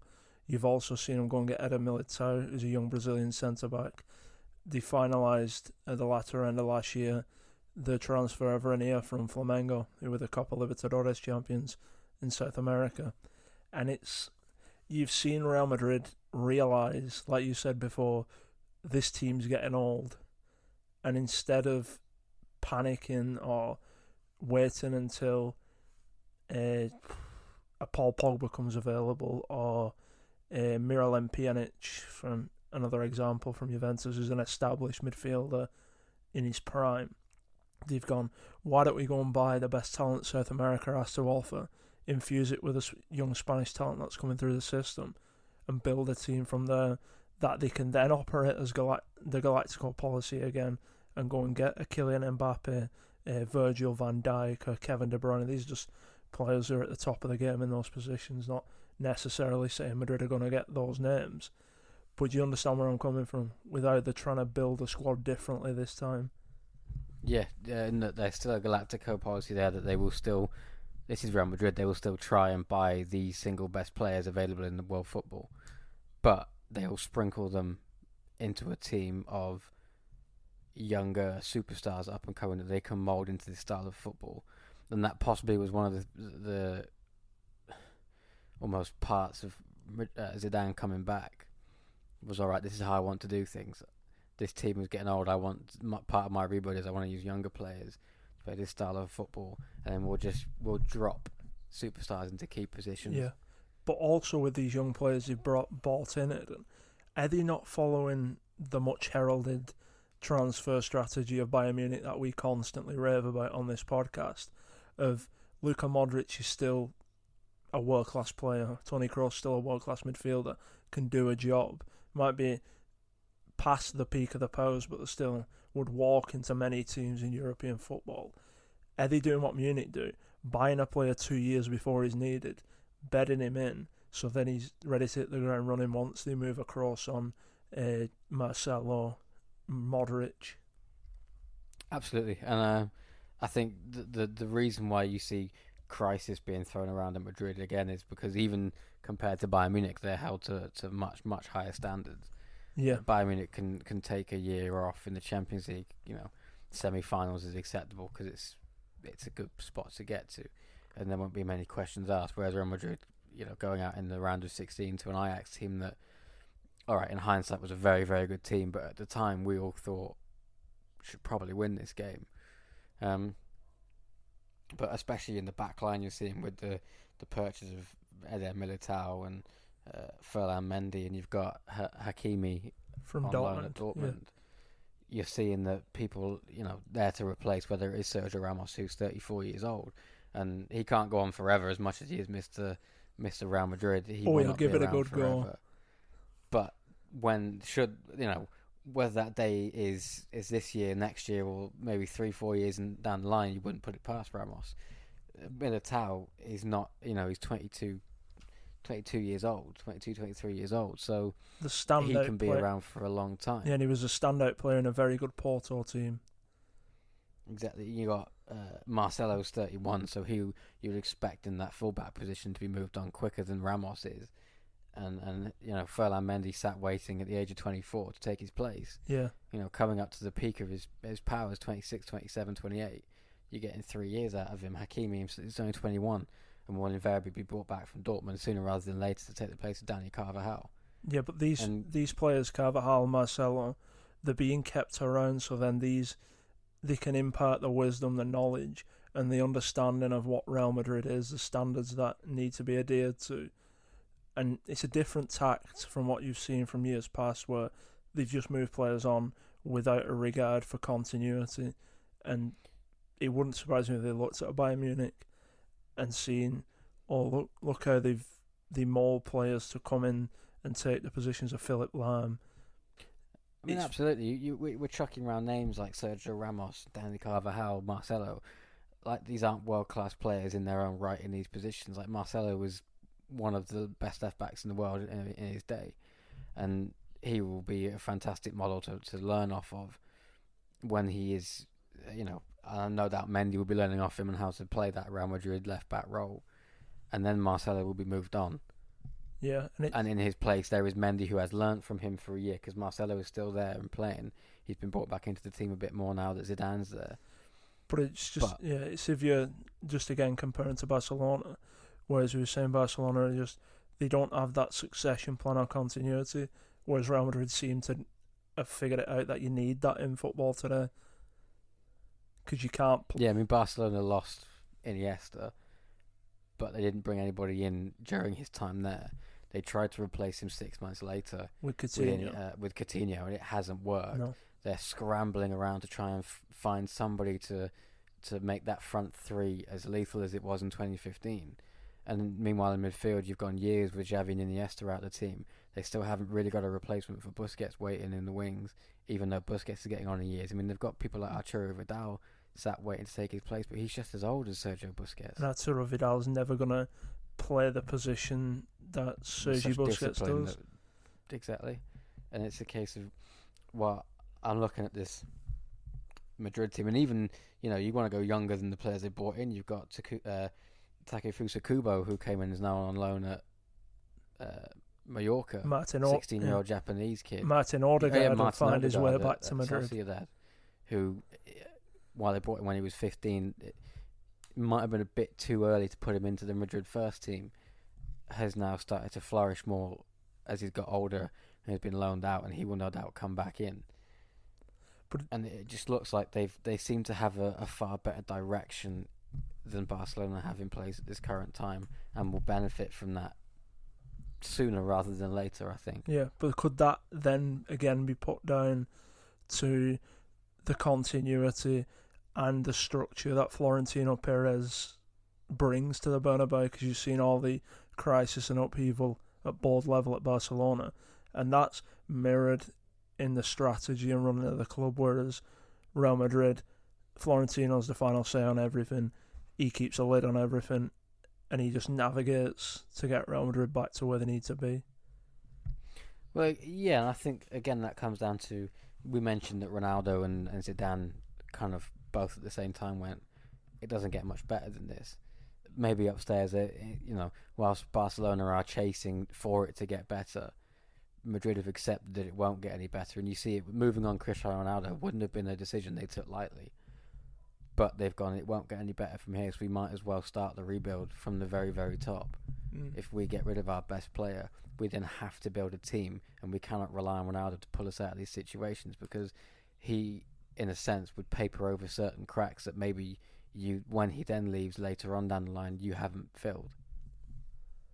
100%, and really, it's good to see that Real Madrid, well, you'd expect a club of Real Madrid's stature to have that understanding in football, but as we've seen in many examples, that even the biggest clubs in the world can fall foul of not having a proper structure, an understanding of how the off-the-field side of football needs to work just as well as the team on the pitch. Exactly. No, I know what you mean. We've seen far too many clubs, and especially in England, whose owners get in the way and completely lose track of on-the-pitch activities. They're more interested in television money from Sky and sponsorship deals and things like that you lose track of actually having to build a team properly. Whereas what you're seeing at Madrid, and I think this call of crisis, I think, is massively overblown. But again, that comes down to the fact that Madrid are held to higher standards. Yeah. And maybe at the start of the season, they weren't playing the best football and getting the greatest results. But the ship appears to have steadied itself a little bit. And when you actually delve into looking at the squad they've got and the players coming in from other places, there's a lot of young talent coming through. Yeah. All right, they haven't maybe developed it themselves, but they've brought in a lot of the best young players in world football. Not just from Europe, but as you said, a lot of them have come from Brazil and South America that will then build into this team in the future. And I wouldn't be surprised if in maybe 3 years' time you see Madrid win back-to-back Champions League titles again. Yeah, I do feel as though Real Madrid don't score enough goals this season. You've seen Karim Benzema is the leading goal scorer in the league with 14, and then 18. No, it's in the league. It's 14. It's 18 all competitions. Oh, is it all? Yeah, that's BBC Sport for you. And then Ramos is 5 goals in the league, and he's the second top goal scorer, and that's with penalties. But that's where I think Real Madrid will be looking at now. Where can they add more goals to complement Karim Benzema? Because I still think Benzema will play for Madrid for the next 2 or 3 years. And I think also is just touching on the recruitment they did last year with Eden Hazard. There's only Real Madrid could spend €100 million on a player who was the best player in the Premier League over the past few years, Ed, and I don't know if you agree with me on that. Yeah, I think phenomenal player. Yeah, spend €100 million on Eden Hazard, and then Eden Hazard actions and what he's done, being 11 pounds overweight when he joined Real, and then not busting a gut to get fit and firing for Madrid, has effectively put himself on a tightrope there, where it wouldn't surprise me if he faded into the background like Gareth Bale has done. Well, exactly. We're talking about this policy of young players. Hazard is 29, and I think they bought him for instant impact. With the expectation that he would turn up and show what he was about at Chelsea. Unfortunately for them, he kind of went on holiday to Willy Wonka's chocolate factory, I think, in the summer. And like you said, it is definitely risking paling into insignificance at Madrid because he's effectively wasted a year there. Yeah, and at the age of 29, going on 30, you can't afford to be wasting a year of your career. And you also can't waste a year in the Bernabeu because the fans won't forgive it. Quickly. And the fans won't forgive it. They won't. There is no benefit of the doubt at Real Madrid where there is at other clubs in Europe. Eden Hazard was brought in to add 30 to 40 goals this season. And I think with him, what's gone on this season, Madrid will be going, right, that's done. Write that 100 million off. That was a waste. Who do we go and get now? And is that then where you see a ramped up pursuit for Kylian Mbappe? Well, yeah. So who do we go and get now is the big question. And is the part of the rebuild bit that at the end of it, we go through players that we think will make a good addition to this team, obviously within reason, but with it being Real Madrid, everybody's on the table. Is but instead of going absolutely crazy, I don't know what you've got. I identified 3 positions in particular, possibly 4, that they're in need of more than others. And I think 2 centre midfielders to replace the outgoing Kroos and Modric. A centre forward, simply because I don't see Benzema going on forever, and having a backup is always helpful. And Luka Jovic looks like he's doing his best to tank his Real Madrid career before it's even got started. Well, Luka Jovic is another example of someone who's stirred into the glamorous starlight that surrounds Real Madrid and thought, oh, I've made it, instead of taking the Ronaldo mentality of going, oh, now I've got to prove myself because this is the highest stage. And you see it time and time again, Eden Hazard, Luka Jovic, you can even put Kaká in this aspect where the bright lights look a little bit too bright for these good players. Yeah, it's just that, it's a mentality difference, isn't it? It's I've made it, I'm here, not a case of, okay, how can I make this better? And like we've said before, or I've said, Real Madrid are the most unique club because you only get 1 year, one shot. There is no bedding in period at Real Madrid. Real Madrid are a club where they can spend 125 million on the biggest name in the world. You don't do it the first season. All right, sit in the stand or leave. We'll go and get somebody else. And that's a pressure all unto itself that I think some of these players can't handle. I think for me though, Ed, and you just mentioned the positions that you think they're going to need to strengthen. I've gone with goalkeeper, a central midfielder, a winger in terms of Kylian Mbappe, that's winger striker, and then an out-and-out number 9. And I had goalkeeper in brackets because I think a year ago, Thibaut Courtois, he was well on his way to being out the door, but the move hadn't gone well for him. He was making more mistakes than he was saves at one point. But I think this season I think he steadied himself a bit. He's got his head screwed back on his shoulders. He's performing more like the keeper we saw at Chelsea, and that perhaps, given the amount of money they spent on him, they would be less likely to or less willing to part with big money for another goalkeeper because we all know who that goalkeeper is. But even Real Madrid have their limitations, though. If you're going to be spending a lot of money, we saw last year there was a lot of talk about Paul Pogba not being available simply because they'd already decided to spend £100 million on Eden Hazard. Yeah. So whilst we joke they have unlimited cash, I think another 50, 60, 70 million pound on another goalkeeper wouldn't be too high on their priority list, especially this season, given Courtois almost back to what we know of him. Yeah, and they've also got Keylor Navas on loan at Paris Saint-Germain, who I think is one of the more... on loan? Yeah, he's on loan. Because I thought it was... Because Areola's definitely on loan at Madrid. Yeah, it was a straight loan swap. But I thought it was a sale of Keylor Navas and a loan of Areola. I'm sure it's a loan. It was a weird deal. I'm sure it was just a swap in loan. Because I will argue, what's the point in that? Yeah. Well, the point for Paris Saint-Germain is Keylor Navas. Well, they get Keylor Navas because he's a better goalkeeper, yes. And the point for Real Madrid is it takes that pressure off Thibaut Courtois, because I think he's another one who probably didn't like having a world-class goalkeeper as his understudy. And I just think it's one of those things for Real Madrid at this moment in time in terms of goalkeeper, because it's a strange situation that one goalkeeper they've coveted for so long might be available this summer. But has he dropped one too many in the back of his own net? Possibly. And that's why he might be available from Manchester United. But at the same time, the reason he's available might be the one reason why because Man United, as badly as they have been run in recent years, at the same time, they won't sell their best goalkeeper without reason. No. And to be honest with you, I don't think United will sell David Gea. No, which is one of the reasons why I haven't in stone put goalkeeper. I think that, if it is, it'll be down the list of players I think they need. It's a very good but strange situation United find themselves in, with arguably England's number one goalkeeper in Dean Henderson and David De Gea both registered as football players for the club. And you just got to wait and see how that plays out, because United are invariably going to have to make a choice on one of them in the next 2 or 3 years. Exactly. I've also got written down, I mean, let's get the obvious one out of the way, shall we? They need a winger and a centre forward. They want Kylian Mbappe. Yeah, Kylian Mbappe wants Real Madrid. That will happen within 2 years' time. If it's not this summer, it will be next summer. That one was fairly obvious.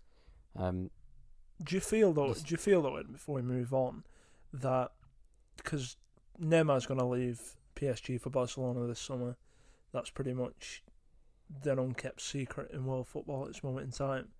Do you feel as though Paris will just go, all right, get rid of both of them and go a different route, because Edinson Cavani's on his way out at Paris Saint-Germain on a free transfer at the end of his contract? Do you think they'll just clean house completely? Well, yes, because again, they're going to need an entirely new front three. Who they go and get, I have no idea. I think obviously they have. Yeah, we'll figure that out in the Paris Saint-Germain project rebuild.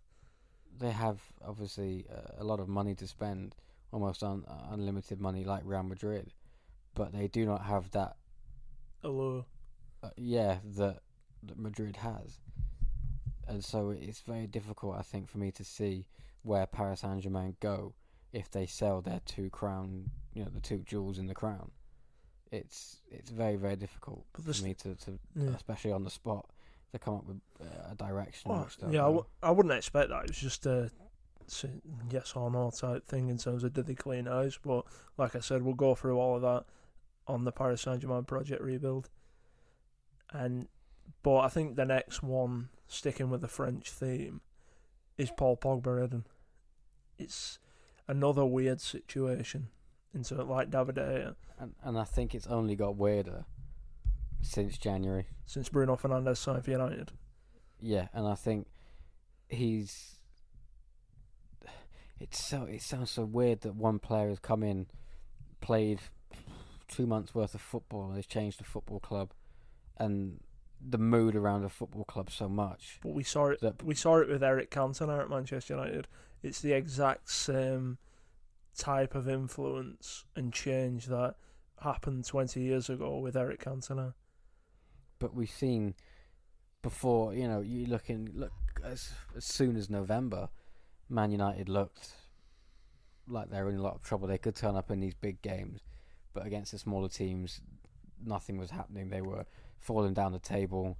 You had almost nobody had them for finishing the top four, and the entire team needed gutting and starting again. All of a sudden, one player comes in. The midfield looks, revitalised.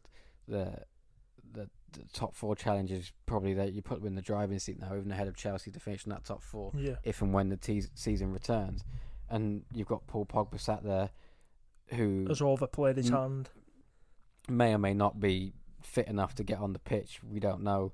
even if he was fit enough, does he get on the pitch given the performances of Fred, McTominay and Bruno Fernandes? But then flip that, if he doesn't get on the pitch, who's going to buy him because he's been out? He's only played 2 times, I think, since September or something like that. He's been out for a very long time. He himself is getting on in years and he's 28. He's going to command a massive transfer fee and wages. Yeah, it's a situation that has progressed very quickly, like you've said, since January. And I feel as though Mino Raiola and Paul Pogba have overplayed their hand with this.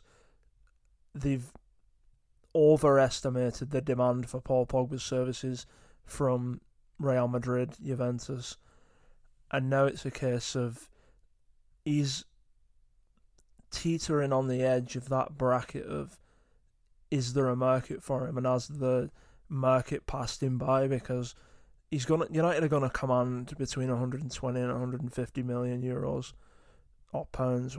I think it's one and one at the moment. It's near enough. That they're going to command that level of transfer fee. And does Paul Pogba justify that? Because if you were to look back at his time at Man United, you could only really pick a handful of games where he's shown his worth in world football. I mean, the one that sticks out to me is the second half against Manchester City at the Etihad. But other than that, you are definitely hard pressed to pick out individual performances that warrant the price tag of £100+ million. Yeah, and there's no doubt there's a world-class player in there. Oh, absolutely not. But it's absolutely not. Again, it comes down to attitude, and there's that theme throughout this podcast we've done for Real Madrid, that you need a special attitude to play for Real Madrid and be willing to sacrifice for the team. And I feel as though that's where Madrid are being they're a bit tentative in terms of, do they go all in on Paul Pogba? Because you don't know what you're going to get from week to week. And I think at that level of money, you can't take that risk. The problem is you're not getting an 8 out of 10 player every week. You're getting a 10 out of 10 player maybe 2 weeks in a row. And then you might get 4 weeks of 4 out of 10s, yeah. And I think that in Madrid won't go down well at all. No, and it also, because Real Madrid are all about the look and what it seems to the outside world. It isn't a good look for Real Madrid to go and spend 100 and whatever million pounds on effectively a Manchester United squad player at this time, because that's what he is. You've made the point that there isn't reasonable justification to say he can start ahead of the players at the moment, Fred, McTominay, Bruno Fernandes. And Real Madrid aren't going to go and lower themselves to take a risk at that level of money to sign a Paul Pogba, irrespective of how good he is or not, until he establishes himself in that United team again. Exactly, so it might take him getting back to fitness this season, finishing the season strongly, and then trying to dislodge someone like Fred, which with his ability he could definitely do next season. But then again, he's another year older. You're pushing 30 there, and we're another year down, on the circus of Paul Pogba at Man United, and maybe Real Madrid have moved on from this point to another player like a Kevin De Bruyne or Brozovic from Inter Milan, because he's really impressed me, like Luka Modric, like a similar type to Luka Modric. But there's always going to be that next player, and Real Madrid can, like we said, can go and cherry pick whoever they want at any time. Exactly. So I've got him down, but I've got him with a question mark. But another centre midfielder I think it's been linked an awful lot with Real Madrid is Donny van de Beek from Ajax. We saw this one last year as well. Yeah, that makes more sense to me, Aidan, because he fits the right age bracket as well. Right age bracket. He's come up in a system that plays expansive football in at Ajax. He's also affordable, Aidan. You could get him for 45 million, 50 million. What I saw of him, I only really see him in the Champions League, not so much in the Eredivisie, but he looks like a brilliant centre midfielder. He's got an eye for goal as well. He seemed to score the same goal every time I watched him play in the Champions League. somehow he seemed to find himself all alone in the box. And I still am yet to figure out how he did it, because it was literally every game I watched, he scored the same goal. Having a phenomenal understanding of the game, being able to read the game as it progresses in front of you, and it's a very, very rare skill in football. And Donny van der Beek is also one of those players that will complement Casemiro in central midfield. He'll complement Toni Kroos on the other side of midfield. That one makes more sense to me than taking the risk for Paul Pogba. But another slightly more attacking-minded midfielder I've got is young Kai Havertz from Bayer Leverkusen. Yeah, that's one of the ones that came to mind for me, because he's fast becoming the rising star of German football. He's use that word flashy, but he's arrogant, and much like Bruno Fernandes is at Manchester United. Kai Havertz is arrogant.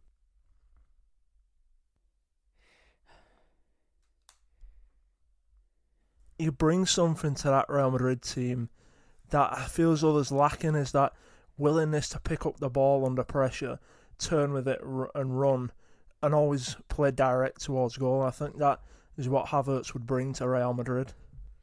Yeah, and I think he would take over from that spot of those two players that are in the same bracket of Gareth Bale, really, really unfancied at the Bernabeu, and that's Isco and James Rodriguez. Yeah. And I think it'd take that position of that more attack-minded midfielder, whereas, in the actual centre midfield, you could put Donny van der Beek, Casemiro, and Valverde. Oh, you speak about Fede Valverde, though. He's clearly cemented himself as one of the foundational pieces in that Madrid team, but I just have this suspicion that they're going to go and try and get Kevin De Bruyne. I just really feel like that, because he is a Madrid player.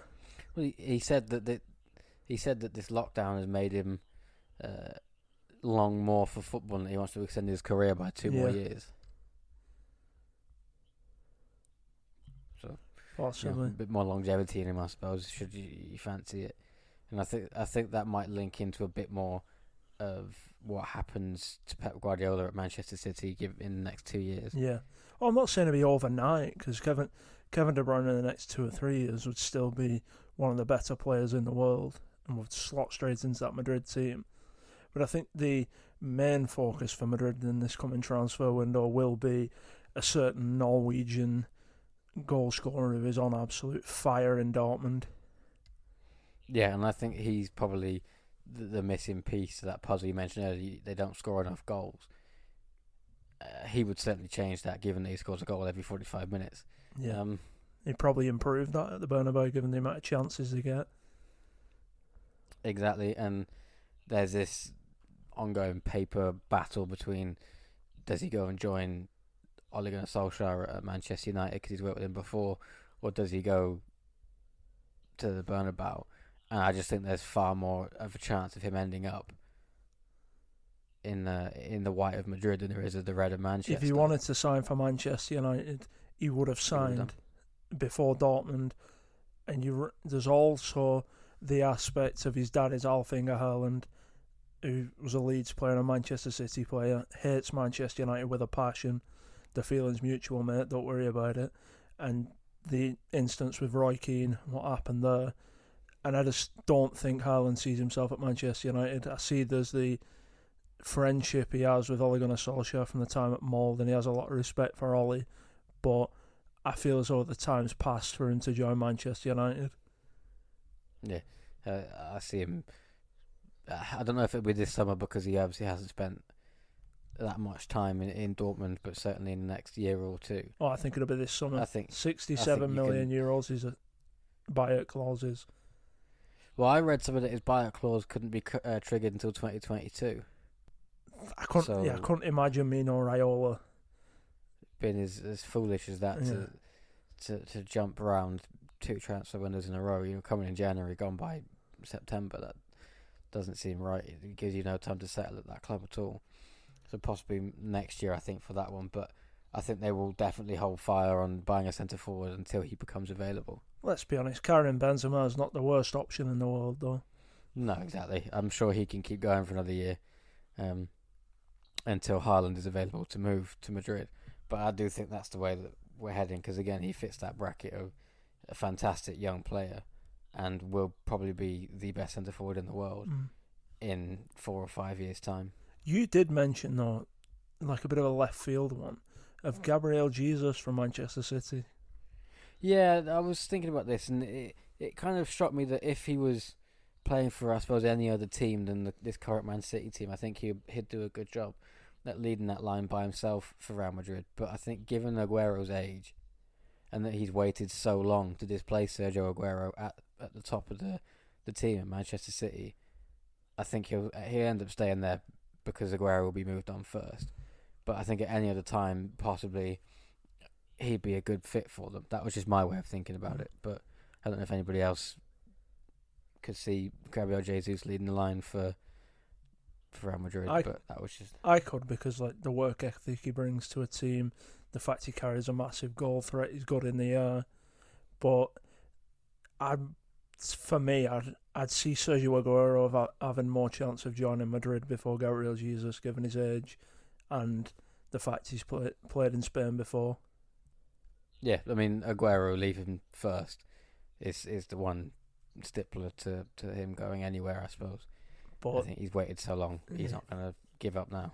And to finish off, I think Real Madrid's biggest priority this summer will be moving on a lot of those players we've mentioned, Isco, James Rodriguez, Gareth Bale, and also figuring out where they go with stars like Marco Asensio when he comes back from injury. Lucas Vazquez is a very serviceable Spanish international. And do they get rid of Luka Modric this summer, given they've just brought Renier in and they've got Fede Valverde? There's all these questions that'll be, and I think Real Madrid will be looking to move a few of those on to trim the wage bill and free up some spaces in that squad and some money to go and get Paul Pogba, Kylian Mbappe, whoever they decide. Exactly. Rebuilding isn't just who you bring in, it's also who you move out and when you move them out, because there is almost an art form in the right time to move these players on. Is you don't want to move them too soon, but you don't want to hold on to them for too long either. And I think players like Luka Modric should possibly come into that point now where he wanted to leave last summer, he didn't get his move to Inter Milan, but given his form this year, and I think especially since after he won the Ballon d'Or because of his performances at the World Cup, I think now would certainly not be the worst time to see him move ship. No. Well, there's one thing for certain, Ed, and Madrid are going to be the standard bearer in European football for decades to come. And if you want to win the European Cup, you're going to have to beat this Real Madrid team, because they will be thereabouts the latter stages of most European Cups in the next 5-10 years. Oh, absolutely. I think give it 3 years before and this Real Madrid team will be back on top in Europe and challenging for Champions League titles again. But I think on that note, we've gone on long enough on this one. Yeah, it's been an eventful podcast, Aidan. Yeah, this end trying to get it recorded properly with a couple of interruptions. But even if you're still listening at this point, nearly 2 hours in, first, thank you. And secondly, congratulations. That is some staying power. It is. Yeah, but before we go, though, don't forget to pop over to the one-page website at www.matchdayreview.com. Follow us on Twitter at matchday_review. And give us a subscribe on YouTube at MatchDay Review YouTube channel. And don't forget to leave us a review on Apple Podcasts if you could, and a comment. All feedback is appreciated, yep. As well as passing it on as well. Trying to gain some traction as a smaller podcast, and any kind of advertising or word of mouth is much appreciated in every form. Yeah, and if you've got any questions, anything you'd like to share with us, just give us a message on Twitter or on the website, and just let us know if you think of anything, any players we've missed for Real Madrid that you think would be a better option for them, and also just share the podcast as much as you can. Yeah, and we'll be back on Sunday with regular programming, I suppose. Regular quarantine edition of the MatchDay Review Podcast. Exactly. We shall see you then. And And stay safe, everybody. bye.